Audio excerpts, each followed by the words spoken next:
Tony is not who Tony is. दोस्तों हमारी आज की कहानी बहुत ही ज्यादा गर्म और हॉट है, जिसे देख के आपका भी टुनटुना जग उठेगा। सो मूवी को ध्यान से और संभल के देखना। लेकिन दोस्तों मैं आपको बता दूं, ये मूवी की स्टोरी थोड़ी वियर्ड है, जो हमारे देश के कल्चर के हिसाब से बिल्कुल भी सुटेबल नहीं है। दोस्तों हमारी आज की कहानी एक लड़के के बारे में जो होमोसेक्सुअल होता है, लेकिन उसकी मदर उसे सेक्स करना सिखाती है। सो अब इंट्रो काफी हुआ, चलिए आते हैं वीडियो पर दोस्तों वीडियो पे आने से पहले आपसे एक रिक्वेस्ट है कि आप लोग अपने वीडियो देखने का रिस्पॉन्स जरूर दें, वीडियो को लाइक या डिसलाइक करके, या फिर अपने ओपिनियन कमेंट में देके। हमारी मूवी का नाम है सेवेज ग्रेस, जो साल 2007 में रिलीज हुई थी। मूवी के स्टार्ट में हम बारबरा नाम की काफी ब्यूटीफुल लेडी को देखते हैं, साथ ही उसके हस्बैंड ग्रूक को देखते हैं। इन दोनों का एक बेटा भी है जिसका नाम टोनी है, लेकिन ग्रूक अपने बेटे टोनी को ज्यादा प्यार नहीं करता। वहीं उसकी माँ बारबरा टोनी को काफी प्यार करती है। अब ये दोनों लोग एक पार्टी में जाने के लिए रेडी होती हैं, लेकिन अपने बेटे के देखभाल के लिए वो मेड को घर पर ही रोक के जाते हैं। अब पार्टी में आने के बाद यहाँ के सारे आदमी बारबरा को ही देखते हैं, क्योंकि बारबरा सचमुच काफी हॉट एंड सेक्सी लग रही थी। फिर फाइनली बारबरा एक टेबल पे बैठ जाती है और अपने दोस्तों के साथ डिनर करती है, जहाँ बारबरा अपनी एक फ्रेंड सुमन से पूछती है क्या वो $10 मिलियन के लिए किसी इंसान का मीट खा सकती है, पर सुमन मना कर देती है। फिर बाद में बारबरा अपने हस्बैंड ग्रूक से पूछती है क्या वो $10 मिलियन के बदले सुमन के साथ सो सकता है, लेकिन ग्रूक बारबरा के इस क्वेश्चन का कोई आंसर नहीं देता। इवन उसे बहुत गुस्सा आता है। अब दोबारा से बारबरा ग्रूक से पूछती है क्या वो पार्टी के बाद मुझे किसी आदमी के साथ भेज सकता है, तो ग्रूक गुस्से से हाँ आप जा सकती हो। और होता भी ऐसा ही है। पार्टी खत्म होने के बाद बारबरा एक अनजान आदमी से लिफ्ट लेती है और उसके साथ चली जाती है, और ग्रूक अपने घर आ जाता है और लेट जाता है। अब रात में बारबरा घर आती है और टोनी को देखने के लिए झुकती है, पर ग्रूक उसे पीछे से काफी अजीब नजरों से देख रहा था। अब हमें कई साल बाद की कहानी दिखाई जाती है, जहाँ टोनी काफी बड़ा हो गया है और वो अपनी मॉम के साथ ही रहता है, क्योंकि उसके डैड ग्रूक अक्सर बिजनेस के लिए बाहर ही रहते हैं। फिर एक दिन बारबरा और टोनी बाहर घूमने जाते हैं, जहाँ बारबरा टोनी से पूछती है बेटे तुम मुझसे कितना प्यार करते हो, तो टोनी बोलता है माँ आपसे मैं दुनिया में सबसे ज्यादा प्यार करता हूँ, आपके लिए कुछ भी कर सकता हूँ। तो बारबरा बोलती क्या सचमुच तुम मेरे लिए कुछ भी कर सकते हो, तो टोनी बोलता हाँ माँ। फिर कुछ दिन बाद ग्रूक अपने फ्रेंड्स दोस्तों को घर लेके आता है और अपनी फैमिली टोनी और बारबरा से इंट्रोड्यूस करवाता है। लेकिन बारबरा अपने बेटे टोनी को इंट्रोड्यूस करवाते हुए बोलती है कि मेरे बेटे को काफी अच्छी फ्रेंच आती है और ये आप लोगों को एक फ्रेंच बुक पढ़ के दिखाएगा। लेकिन टोनी फ्रेंच बुक को बहुत ही कम यानी अच्छे से नहीं पढ़ पाता। तो एक गेस्ट टोनी का काफी मजाक उड़ाता है और बोलता है तुम बोल रही थी कि इसको काफी अच्छी फ्रेंच आती है, इसने तो एक वर्ड भी नहीं पढ़ पाया। अपने बेटे का मजाक उड़ाने पे बारबरा उन गेस्ट से काफी गुस्सा हो जाती है और उन्हें चिल्लाते हुए घर से बाहर निकाल देती है। अब ग्रूक भी बारबरा से गुस्सा होकर रात में एक होटल में जाकर रुकता है, लेकिन रात में बारबरा ग्रूक को मनाने के लिए होटल में जाती है, लेकिन वो मनाने की बजाय उसके साथ वहीं डुपचुक करने लगती है। यानी आप समझ गए वो क्या करने लगती है।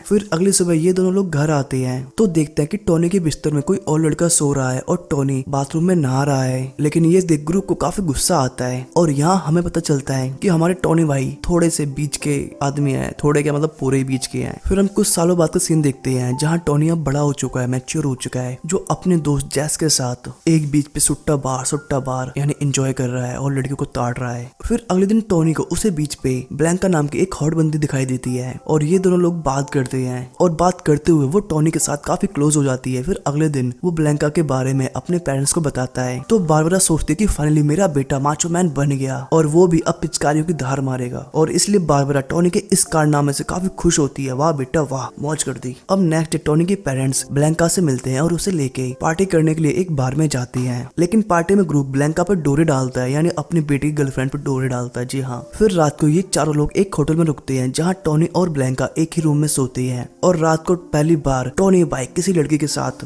डुपचुक करता है, लेकिन थोड़ी देर में उनकी पिचकारी की दम निकल जाती है और वो ठंडे पड़ जाते हैं। फिर कुछ दिनों बाद हम बारबरा को देखते हैं, जो किसी काम से एयरपोर्ट पे गई थी, पर वहाँ वो ग्रूक को ब्लैंका के साथ देखती है। तब बारबरा समझ जाती है कि ग्रूक और ब्लैंका का चक्कर चल रहा है, और ये गर्म सीन देख के वो गुस्से से वहाँ से निकल जाती है, और गुस्से की वजह से वो एक टैक्सी ड्राइवर के साथ अपनी गुल्लक के छेद में पानी भरवाती है और शांत होती है। फिर घर आ जाती है, पर यहाँ आके वो अलग ही नजारे देखती है। वो देखती है कि उसका बेटा टोनी अपने दोस्त जैक के साथ पलंग तोड़ रहा है और ये देख के उसे काफी गुस्सा आता है। फिर कुछ दिनों बाद वो अपने बेटे टोनी को ग्रूक की सच्चाई बता देती है कि ग्रूक और तुम्हारी गर्लफ्रेंड ब्लांका का नैन मटक्का चल रहा है। फिर कुछ दिनों बाद अकेला होने की वजह से बारबरा भी एक फ्रेंड बना लेती है जिसका नाम सैम होता है और वो उसी के साथ रहती थी और सैम भी उसका काफी अच्छे से ख्याल रखता था, मतलब उसकी सारी जरूरतें पूरी करता था जो ग्रूक पूरा नहीं कर पाता था, समझ रहे हो ना। फिर नेक्स्ट डे टोनी भाई सैम से बात करते हुए देखे जाते हैं जहाँ टोनी को पता चलता है कि सैम भी टोनी का एक जुड़वा भाई है, यानी वो भी एक होमोसेक्सुअल है, समझ रहे हो ना, मतलब बीच का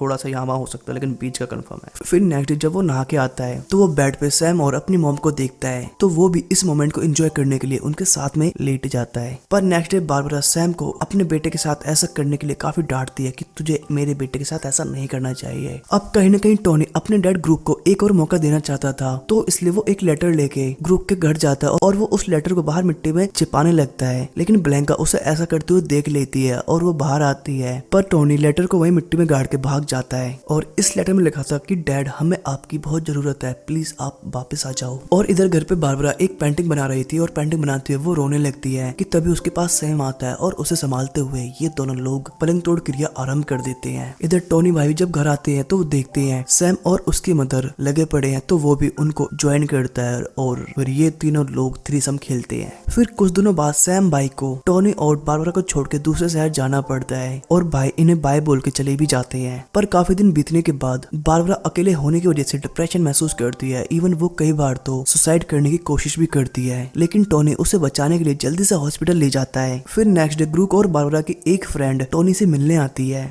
वो टोनी को बताती है कि तुम्हारे डैड ग्रूक अजीब ही किस्म के साइको इंसान है और वो बिल्कुल भी ठीक आदमी नहीं है, तो तुम लोगों को उनसे दूरी रहना चाहिए। फिर कुछ दिनों बाद हम बारबरा और टोनी को एक फ्यूनल में देखते हैं जहाँ ग्रूक और ब्लैंका भी आए होते हैं, लेकिन ग्रूक अपने बेटे टोनी और बारबरा से बिल्कुल भी बात नहीं करता। और अब कुछ महीनों बाद बारबरा और टोनी लंदन शिफ्ट हो जाते हैं जहाँ बारबरा और टोनी नए नए दोस्त बना लेते हैं। फिर कुछ दिनों बाद बारबरा अपनी एक फ्रेंड के साथ मिलने जाती है और घर आके टोनी बारबरा को बताता कि मेरा भी एक गे फ्रेंड बन गया है। और ये सुन के बारबरा को अच्छा नहीं लगता कि उसका बेटा एक गे है, तो इसलिए वो उसकी इस आदत को छुड़ाने के लिए उसे सेड्यूस करने की कोशिश करती है और सेड्यूस करते हुए ये दोनों लोग खुदाई शुरू कर देते हैं और काफी दिनों तक ये लोग ऐसा ही करते हैं, लेकिन पता नहीं क्यों कुछ दिनों बाद टोनी की दिमागी हालत खराब हो जाती है और फिर इसके कुछ दिनों बाद टोनी और बारबरा में किसी बात को लेकर लड़ाई हो जाती है और साइको टोनी भाई चाकू से अपनी मॉम को मार देते हैं और मारने के बाद वो पुलिस को कॉल भी करता है और पुलिस के आने तक वो नूडल्स बॉक्स लेके अपनी मदर की डेड बॉडी के पास ही बैठ के खाता है और जब पुलिस वाले वहाँ आते हैं तो देखते हैं कि ये डेफिनेटली मेंटल हो चुका है और इसलिए पुलिस वाले उसे मेंटल हॉस्पिटल भेज देते हैं। लेकिन कुछ दिनों बाद हमें पता चलता है